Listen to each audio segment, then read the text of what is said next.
course, with the bilateral meeting between President Donald Trump and India's Prime Minister Narendra Modi. And also on the sidelines of the G20 Summit, there was an informal meeting of the BRICS leaders that took place. The informal meet was chaired by Brazilian President Jair Bolsonaro, since Brazil presently holds the temporary leadership of the bloc this year. The talks were held primarily on the themes of trade and investment, innovation, employment and environment.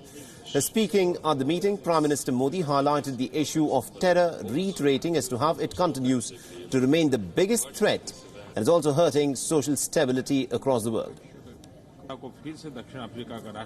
विश्व की अर्थव्यवस्था में मंदी और अनिश्चितता, नियमों पर आधारित बहुपक्षीय अंतर्राष्ट्रीय व्यापार व्यवस्था पर एक तरफा निर्णय और प्रतिद्वंदिता हावी हो रहे हैं।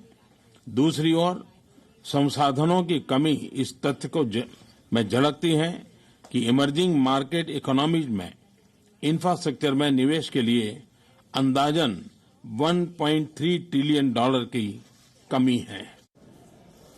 And also India's Foreign Secretary Vijay Gokhale responded to a question on talks on terrorism by WION's diplomatic correspondent Siddhant Sibil. So we saw the tweet on the bilateral between the Prime Minister and the Saudi Prince. You mentioned counter-terrorism. Can you give us the details about what kind of measures both sides are discussing? And on BRICS, you said expanding of the new development bank. Have you considered the countries? I mean, any applications have come? No, on the new development bank, at this stage, the Board of Governors has just taken an in-principle decision to see whether we can expand the bank. The specific countries and all have not been identified, and that's a procedure.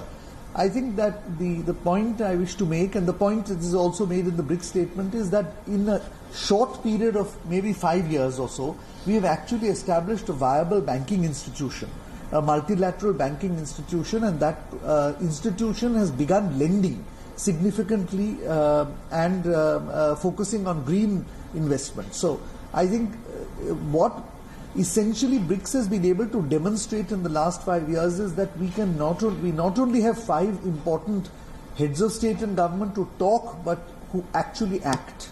And I think those who were skeptical of BRICS, who felt that this is an artificial creation of Goldman Sachs and there is no capacity for BRICS to grow, I think essentially that's what's been proved.